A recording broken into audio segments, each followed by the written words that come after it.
يعقد الشيطان على قافية رأس أحدكم.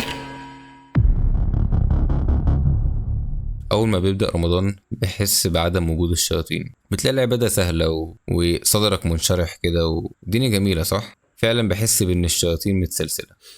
طب بعد رمضان الشيطان ده ورا إيه في الحياة؟ بيصحى يروح المدرسة، بيروح الجامعة، بيروح الشغل، بياكل بلبن. هل تتخيل إن الشيطان ما وروش أي حاجة في الحياة غير إنه ينكد عليك، يغويك، ياخدك مع النار وانت قاعد مستغرب انا ليه عندي مشاكل وحاسس اني مخنوق؟ ربنا بيقولك ده يعني كائن ما وروش حاجه في الحياه غيرك من اول ما يصحى لحد ما ينام، وهنتكلم في الحوار ده دلوقتي. ان الشيطان لكم عدو فاتخذوه عدوا. احنا مبدئيا نزلنا الحياه دي بسبب الشيطان، والابتلاءات اللي بتنزل عليك عشان تطهرك من الذنوب اللي بيخليك تعملها الشيطان. ان الشيطان لكم عدو فاتخذوه عدو. ومن اكتر الحاجات اللي الشيطان بيلوي دراعك بيها ربنا سبحانه وتعالى قالها: الشيطان يعدكم الفقر ويأمركم بالفحشاء والله يعدكم مغفرة منه وفضله والله واسع عليم. الشيطان يعدكم الفقر؟ لا يا عم انت مش تنجح، مش تتوفق يا عم، انت مش شايف حالك يا عم، ما لا ملوش حل الموضوع ده، صعب. ويأمركم بالفحشاء، خلاص بقى يا عم كده كده خربانه يعني، خلينا نتبسط شويه. وربنا بيقول لك انا هغفر لك ذنوبك وهصلح لك حالك وهرزقك من حيث لا تحتسب والله يعدكم مغفرة منه وفضله والله واسع عليم. فانا ككريم قعدت افكر كده، اوكي الحال في رمضان بعدم وجود الشيطان ده يعني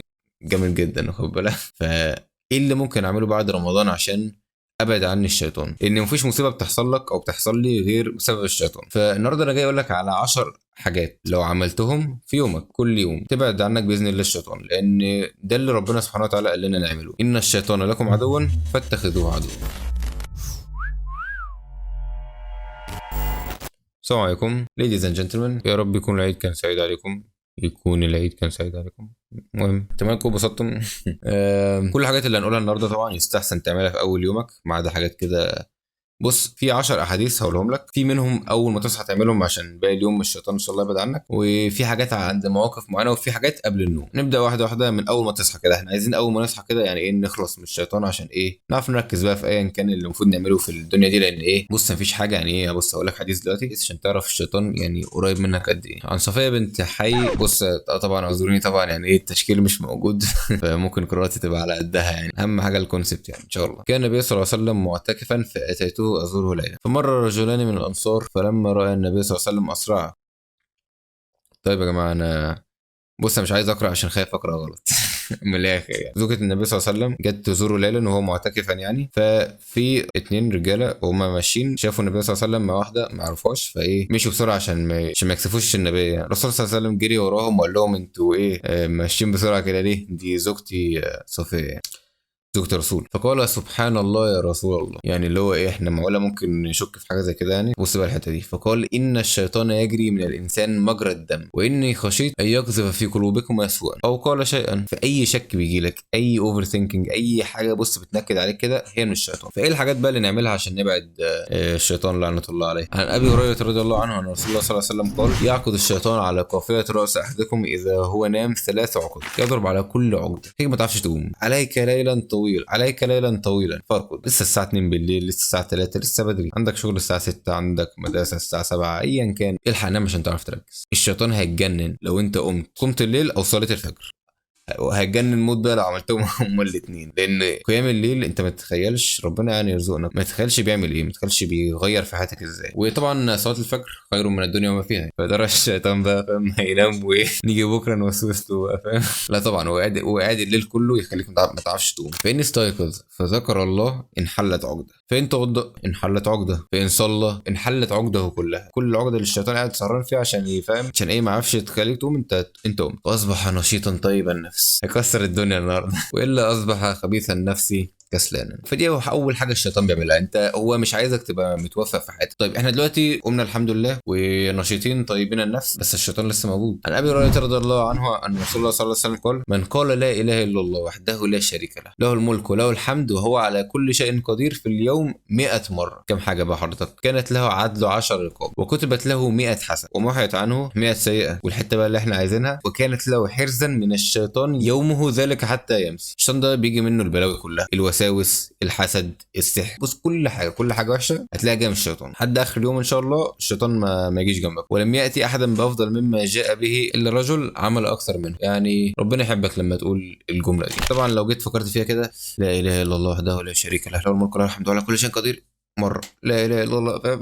100 مره لا. يعني انت ممكن تحسها كتير بس هي لا، مش كتير. لو بتعمل اي حاجه وحاولت تركز فيها كده، هو مفيش ربع ساعه ولا تلت ساعه بالكتير قوي، لو انت متعود عليها اقل من كده بكتير في المقابل. طيب احنا دلوقتي عملنا حرص بيننا وبين الشيطان، طب احنا بقى مش عايزين الشيطان اصلا في البيت. عن ابي هريره رضي الله عنه ان النبي صلى الله عليه وسلم قال: لا تجعلوا بيوتكم مقابر، ان الشيطان ينفر من البيت الذي تقرا فيه سوره البقره. سوره البقره طبعا في البيت، يعني اي بيت مسلم لازم يكون يا جماعه في سوره البقره. اولا يعني كتير جدا باجي على ايه معينه اسمعها في سوره البقره، وتبقى الايه دي تحسها زي ما تكون ايه، لما تشغل سوره البقره في البيت ربنا طبعا يبعد اي ضرر من البيت ده، والايات اللي في سوره البقره بتاثر فيك ان شاء الله. يعني طب عايز ابعد عني الشيطان الصبح وبالليل. قال رسول الله صلى الله عليه وسلم: قل هو الله احد والمعوذتين حين تمسي وحين تصبح 3 مرات تكفيك من كل شيء. مش من الشيطان بس، يعني من كل حاجه. طب احنا الحمد لله شغلنا سوره البقره في البيت، بره البيت بقى واحنا في الجامعه، في الشغل، في المدرسه. اذا خرج الرجل من بيت فقال: بسم الله توكلت على الله ولا حول ولا قوه الا بالله، يقال له: هديت وكفيت ووقيت فتنحى له الشيطان. خلاص انت هديت وكفيت، اللهم بارك ووقيت. خلاص بقى سيبه انا نعمل له ايه؟ طيب سادس حديث في كلمات خايف انطقها غلط. كنت جالسا مع النبي صلى الله عليه وسلم ورجلان. ايه، بص هي معناها ان هما بيتخانقوا يعني، بس انا مش عارف اقرا عشان التشكيل. واحدهما قد احمر وجهه وانتفخت اوداجه، يعني عروقه نفخت من كتر ما هو متعصب جدا يعني. فقال النبي صلى الله عليه وسلم: اني لاعلم كلمه لو قالها لذهب عنه ما يجد. لو قال اعوذ بالله من الشيطان الرجيم بدل ما تزعق وتقلب الدنيا، لا، اعوذ بالله من الشيطان الرجيم. اوه كان في حديث، دي معلومه بونس كده: من كظم غيظه، دي من فضائل كظم الغيظ يعني. يوم القيامه يجيبوا كده ربنا على الملأ كلهم يختار حوريه من الحوريه. طب رجعنا بقى البيت. إذا دخل الرجل بيته فذكر الله عند دخوله وعند طعامه، قال الشيطان: لا مبيت لكم ولا عشاء، امشوا من هنا. وإذا دخل فلم يذكر الله عند دخوله، قال الشيطان: أدركتم البيت أدركتم المبيت. الحمد لله على السلامة. أول ما تخش من البيت بالله عليك تقول إيه: بسم الله ولجنا بسم الله خرجنا وعلى الله ربنا توكلنا، وتسمي السلام عليكم. ولما تيجي تاكل سمي الله، عشان إيه؟ خلاص الشيطان يمشي من البيت ده أصلا يعني. نيجي بقى عند المغرب. قال رسول الله صلى الله عليه وسلم: إذا كان جنح الليل أو أمسيتم فكفوا ولا صبيانكم، فإن الشياطين تنتشر حينئذ، فإذا ذهب ساعة من العشاء فخلوهم واغلقوا الأبواب واذكروا اسم الله، فإن الشيطان لا يفتح بابا مغلق. يعني ساعة المغرب، أول ما المغرب يأذن لحد العشاء الشياطين بتنتشر. نيجي بقى وقت النوم، الأحلام والكوابيس بقى اللي بتجيلك بسبب الشيطان. قال النبي صلى الله عليه وسلم: من قرأ بالآيتين من آخر سورة البقرة في الليلة كفتاه. أعوذ بالله من الشيطان الرجيم، آمن الرسول بما أنزل إليه من ربه إلى آخر الآية، ومن ثم لا يكلف الله نفسا إلا وسعها. تكفيك الليلة. وبرضو عن أبي هريرة رضي الله عنه أن رسول الله صلى الله عليه وسلم قال: إذا قرأت آية الكرسي حين تأوي إلى فراشك لا يزال عليك من الله حافظ ولا يقربك الشيطان حتى تصبح. أحيانا يعني لما بحلم بحلم كده معين واجي أحكي للشيخ بتاعي يسألني سؤال، يقول لي: أنت قلت أذكار النوم ولا لا؟ لو قلت له لا، ما يسمعش الحلم أصلا يعني، مش يفسره، لا ما يسمعش الحلم أصلا. يقول لي: أنت إزاي تنام من غير ما تقول أذكار النوم؟